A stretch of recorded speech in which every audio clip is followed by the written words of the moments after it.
They say a mother's love never fades, but they never tell you what happens when that love is forgotten. I still remember the night I gave birth to Daniel. The rain had flooded the hospital corridors, thunder shaking the old windows. I was alone, no husband to hold my hand, no family waiting outside, just me. And the sound of a newborn's first cry breaking through the storm, that cry was my reason to live. Every tear I shed after that night was for him, every dream I buried, every meal I skipped, every sleepless night, all for Daniel. He was my pride, my only reason to smile when life gave me none. I worked double shifts at the factory just to buy him school books, when other mothers bought gold. I bought second-hand shoes for him, when others prayed for wealth. I prayed only for his happiness and for yours. I believed it was worth it. I believed my sacrifices would one day bloom into his success, that my pain would turn into his peace. But fate has a strange way of twisting love into lessons. The first sign came when he turned 20-1. He stopped calling me Mama. He said it sounded childish, that people in his new city don't talk like that. He wanted to sound modern. And with every phone call that ended sooner, every message that stayed unseen, I felt our bond slipping, thread by thread. I kept telling myself it was just the distance, just his age. But mothers know when love starts to fade. We feel it like a cold draft through a locked door, quiet but undeniable. One day, he came home after 3 years. He walked in with designer shoes, a woman on his arm, and eyes that didn't recognize me. He hugged me like a stranger, quick, polite, emotionless, and when his girlfriend asked, "Is this your mate?" he didn't correct her. That was the moment I stopped breathing, not literally, but inside. Because that's the day I realized the boy I raised had died somewhere along the road to success. But fate listens, even when we stay silent. And the same destiny that took him away was already preparing a lesson that would bring him back to his knees. They say time heals all wounds, but sometimes time becomes a knife that reopens them. What happened next was not revenge. It was justice dressed as destiny before the silence. There was laughter before the distance. There was love so strong it could silence hunger. Daniel was my whole world when he was little. He'd wrap his tiny fingers around my thumb and fall asleep on my chest, as if my heartbeat was his favorite lullaby. I used to hum old songs my mother sang to me, songs about courage, about waiting for better days. He was the kind of boy who'd cry if he saw me tired. Once, when he was 7, he found me sitting by the stove, exhausted after a 14-hour shift. He placed his tiny hands on my face and whispered, "Mama, when I grow up, I'll buy you a palace. You'll never have to cook again." That memory became my fuel. Every morning before sunrise, when I tied my scarf and walked through the mist to work, I carried that promise in my heart like a flame that wouldn't die. We had nothing, yet it felt like everything. Our dinners were simple: lentils, rice, sometimes just bread. But we ate together, laughed together, dreamed together. I taught him that love isn't about wealth, it's about presence, and for a long time, he believed that too. When he got his scholarship, I cried harder than he did. I hugged him, kissed his forehead, and said, "Never forget who you are, Daniel, and never forget where love built you from." He nodded, tears in his eyes. That day, I didn't feel poor. I felt victorious. But love, real love, has a way of blinding mothers. We give until there's nothing left to give, and still find a reason to give more, and in that giving, we don't realize when the balance shifts, when love becomes expectation, and gratitude turns into entitlement. Daniel started sending less money home, fewer messages, fewer calls. He said he was busy. I told myself he was building his life. That's what mothers do. We make excuses for the ones we love most. But sometimes, love becomes the very reason we suffer, because when we love without limits, we also open the door for heartbreak without mercy. I used to wait by the window every Sunday, the day he promised to call. Some Sundays, I waited from dawn to dusk. The tea would go cold, the sky would turn dark and still. I waited. Because love doesn't die in one day. It fades, quietly, painfully, like a candle running out of wax. But one night, love's silence broke. It wasn't Daniel's voice I heard, it was something far colder. The beginning of a distance that would change us forever. Change never happens suddenly. It creeps in, soft as a whisper, cold as a draft through a half-open door. You don't see it, you just start feeling it. At first, it was a silence. Days turned into weeks before Daniel called. When I did hear his voice, it no longer carried warmth. It sounded distracted. As if he was talking to a duty, not his mother. He had a new job, a new apartment, new friends, and slowly, he built a new version of himself that had no room for me. Once, I sent him a letter, a simple note, telling him how proud I was. He didn't reply. Weeks later, I saw the same letter unopened, tucked inside the box I'd sent with his favorite cookies. That's when I realized my love was still reaching out. But his hands were no longer open. The last time he visited home, everything felt unfamiliar. He wore a suit that smelled of money and perfume I didn't recognize. He spoke fast, like time was chasing him. And when I asked him to sit and eat, he said, "I don't eat that anymore. Mama, I'm watching my diet." I smiled, but inside, something cracked. That small sentence told me everything. That the boy who once loved my home-cooked meals was gone. That the man sitting in front of me was a stranger wearing my son's face. Even our house seemed to sense it. The laughter that once filled these walls had turned into echoes. His room, once messy and full of life, now stood neat and lifeless, like a memory preserved in glass. I prayed every night, "God, keep him safe. And if he forgets me, remind him gently." But sometimes, God doesn't remind gently. Sometimes, he lets the heart learn through pain. The change became complete the day he stopped saying "I love you." It was so small, yet it felt like a funeral, because that's when I knew love hadn't died suddenly. It had faded, piece by piece, until nothing was left. I told myself I'd move on, that I'd stop waiting for his calls. But mothers don't move on, we just learn to live with the ache. Like a scar under the skin, invisible, but always there. And though I stayed silent, fate was already weaving a lesson in the dark. A storm that would make my son remember every tear he once ignored. Sometimes life doesn't punish us immediately. It waits until we've built everything we're proud of, and then takes away the one thing we can't live without. Betrayal never arrives announced. It slips past your defenses dressed as normalcy, wearing a smile you once trusted.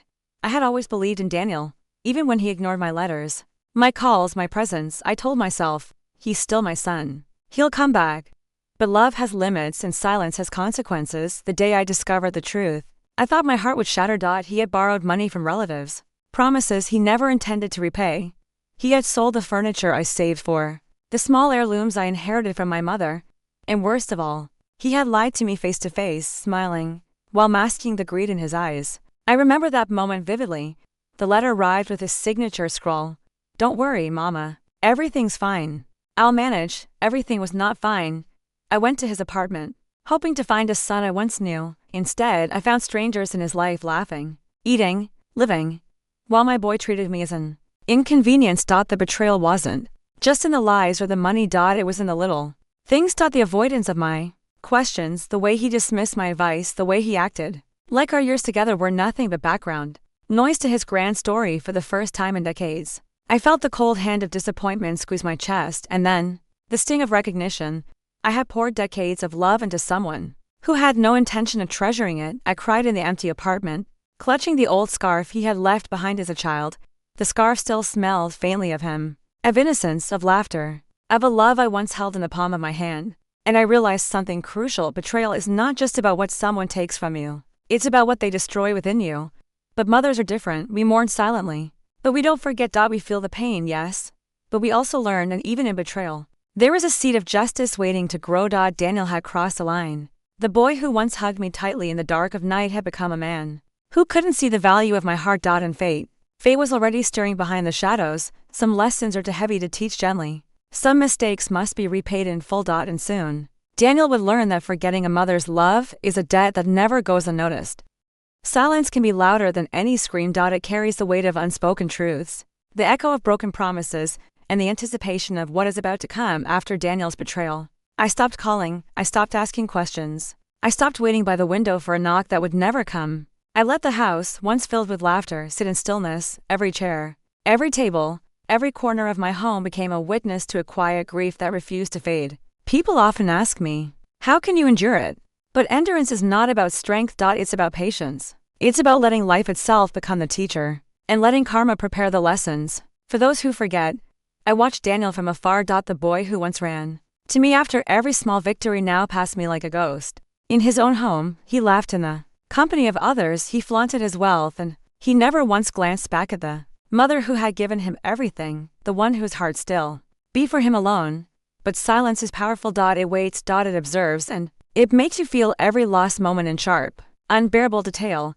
I did not confront him. I did not cry in front of him. I simply existed, a shadow of patience and quiet strength, because I knew that the louder he lived in his arrogance, the heavier his steps would fall. And one day, that weight would break him. Sometimes revenge doesn't shout. Sometimes it whispers. In the empty rooms, in the abandoned letters, In the cold spaces where love was once taken for granted, during the silence, I began preparing myself. Not with hatred. Not with anger, but with a calculated calmness that only comes from a lifetime of love and heartbreak. I began to plan, not to punish, but to remind. To remind his son what he had thrown away. To remind him of the tears that had once nourished his life. And though he continued his life of indulgence and pride, the quiet around me grew heavier. Every night, I lay awake listening, not to his laughter, but to the stillness of my home. That stillness was the sound of karma already moving in the shadows. Silence is a trap, and Daniel was walking straight into it. The next move wouldn't come from me. Not yet. It would come from life itself, the reckoning he had been blind to for far too long. Life has a way of teaching lessons when we least expect them. For Daniel, the luxury of indifference was about to crumble. He had built his world on ambition, pride and wealth, forgetting the foundation that love had laid beneath him. But walls, no matter how high, are fragile when the ground beneath is unstable. It began with small failures. A project he had promised to deliver fell apart. Clients who once trusted him questioned his judgment. Friends who once celebrated his victories now whispered doubts behind closed doors. At first, he shrugged them off. It's temporary, he said with a forced smile that didn't reach his eyes. But even temporary mistakes pile up. And soon, Daniel realized he wasn't prepared for what life demanded without the guidance, sacrifice, and wisdom he had so carelessly ignored. He struggled to manage the very things I had taught him in his youth: patience, humility, respect, and resilience. He underestimated the power of a mother's lessons, not realizing that those years of hard work, discipline, and love had been his secret armor. Now, without it, he was exposed. He called me once, just once, in panic, asking for advice he had ignored for years.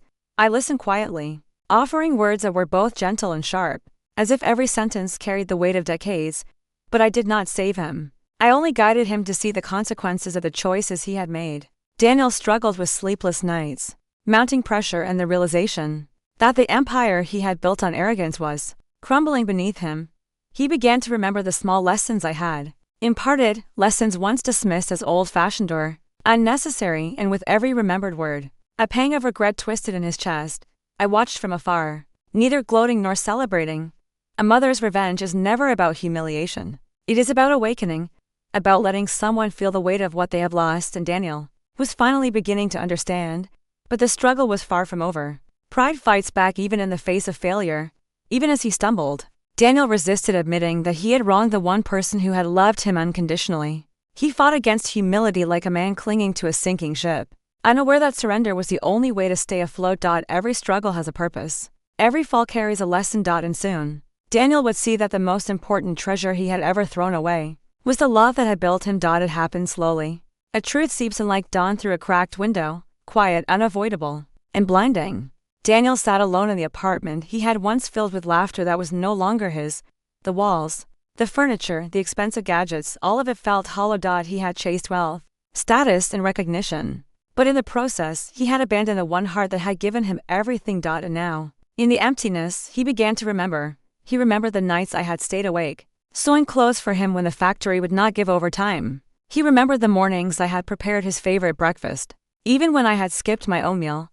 He remembered the times I had held him through nightmares, whispered promises that the world would be kind, and given up my own comforts to ensure his happiness. He realized the sacrifices he had taken for granted: the sleepless nights, the tears hidden behind my smile, the relentless love that never demanded anything in return. His hands shook as he reached for his phone.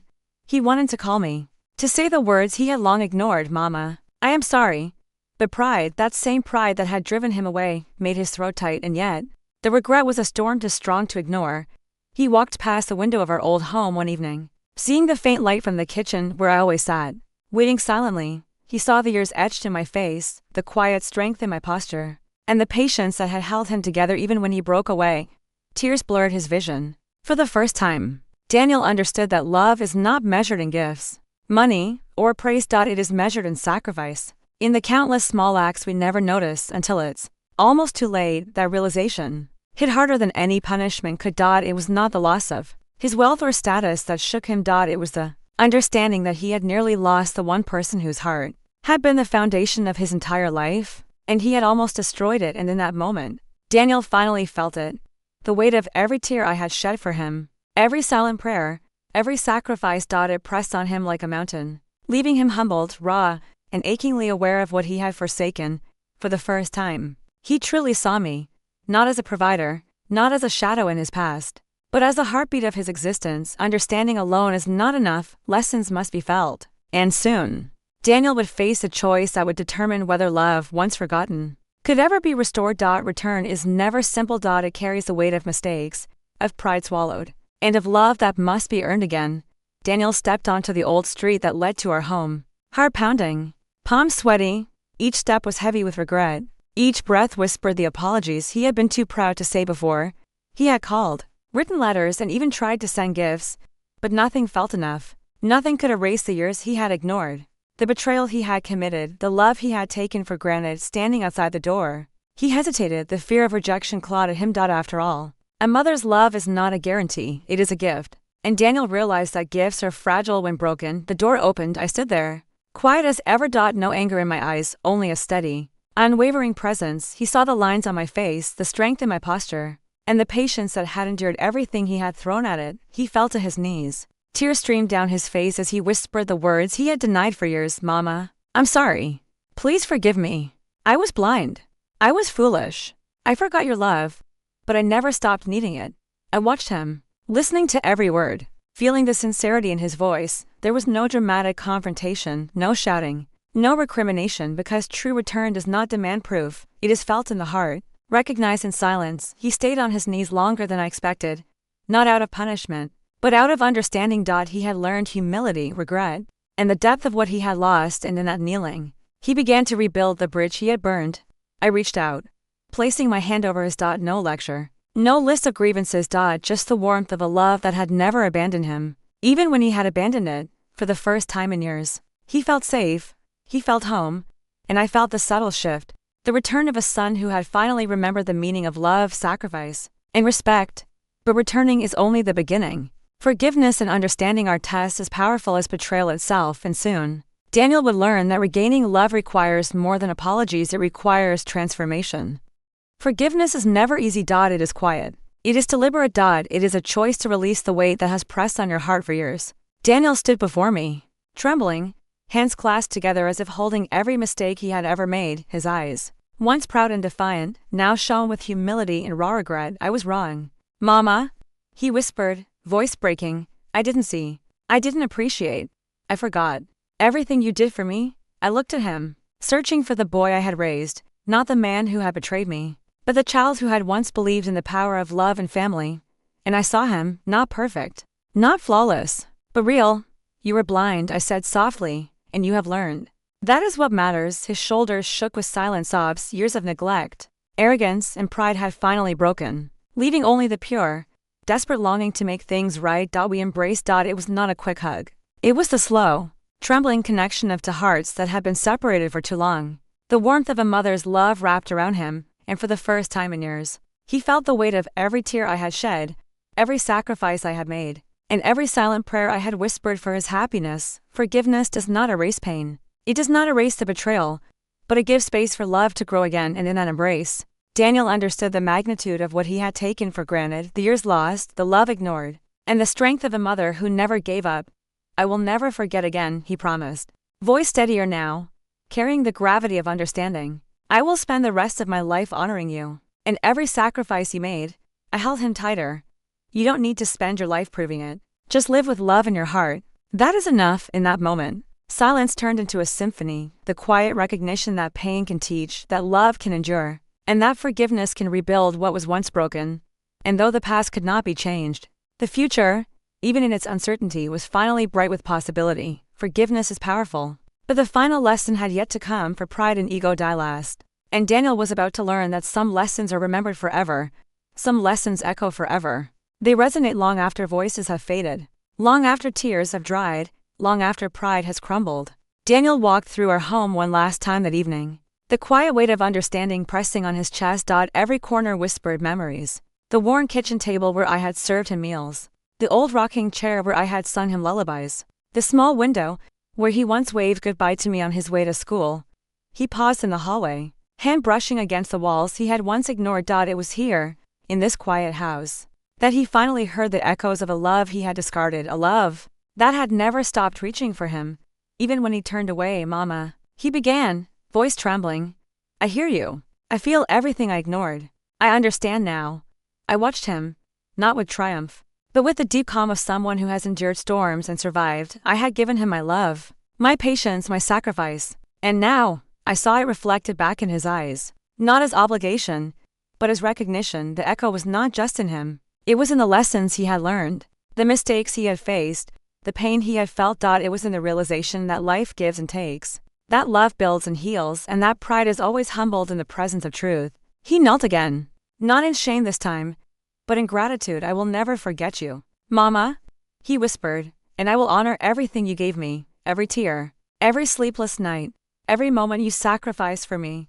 I reached out, holding his face gently in my hands. You are already my son, I said softly. Love doesn't disappear. It echoes and it finds its way back always. The storm of the past had passed. What remained was a quiet strength, a bond renewed, a heart transformed. And as Daniel finally understood the weight of love and the depth of forgiveness, the echoes lingered, long, steady, and hauntingly beautiful. They lingered in the corners of our home, in the rhythm of our hearts, and in the memory of every tear that had shaped our lives. Because some echoes never die. They resonate through generations. They remind us of what was lost, what was cherished, and what can never be forgotten. Echoes of Grandma.